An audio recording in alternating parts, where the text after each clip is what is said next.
আলাইকুম ওরহমতুল্লাহি বারাকাতু। অন্যের কথাবার্তা শোনার সুন্নত তরিকা। মহানবী সাল্লাল্লাহু আলাইহি ওয়াসাল্লাম কারো কথা শুনতে চাইলে রাস্তার এক কিনারে দাঁড়িয়ে বা কোথাও বসে কথা শুনতেন। 2 নম্বর, মহানবী সাল্লাল্লাহু আলাইহি ওয়াসাল্লাম কথা শুনতে গিয়ে কারো কথা কাটতেন না, বরং তাকে বুঝিয়ে দিতেন। 3 নম্বর, মহানবী সাল্লাল্লাহু আলাইহি ওয়াসাল্লাম ধনী গরিব সবার কথা আগ্রহের সাথে শুনতেন।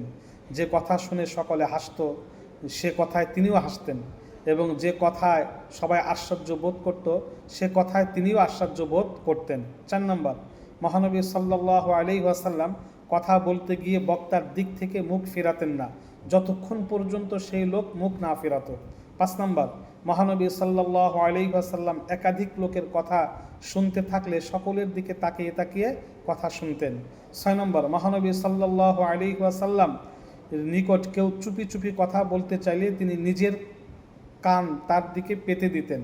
7 নম্বর, মহানবী সাল্লাল্লাহু আলাইহি ওয়াসাল্লামের নিকট কেউ আলাপে বসে গেলে সে না ওঠা পর্যন্ত তিনি উঠতেন না। 8 নম্বর, মহানবী সাল্লাল্লাহু আলাইহি ওয়াসাল্লামের নিকট কেউ অপছন্দনীয় কথা বলতে চাইলে তিনি দিনের কথা দিয়ে এড়িয়ে যেতেন। আল্লাহ রসুলের কাছে কেউ অপছন্দনীয় কথা বলতে চাইলে আল্লাহ রসুল দিনের কথা দিয়ে সেটা এড়িয়ে যেতেন। 9 নম্বর, মহানবী সাল্লাল্লাহু আলাইহি ওয়াসাল্লাম ভালো কাজের কথা শুনলে প্রশংসা করতেন এবং মন্দ কাজের কথা শুনলে নিন্দা করতেন। মহানবী সাল্লাল্লাহু আলাইহি ওয়াসাল্লাম মানুষের সাথে যেভাবে কথোপকথন করতেন, কথা শোনারও আদব বা সুন্নত তরিকা রয়েছে।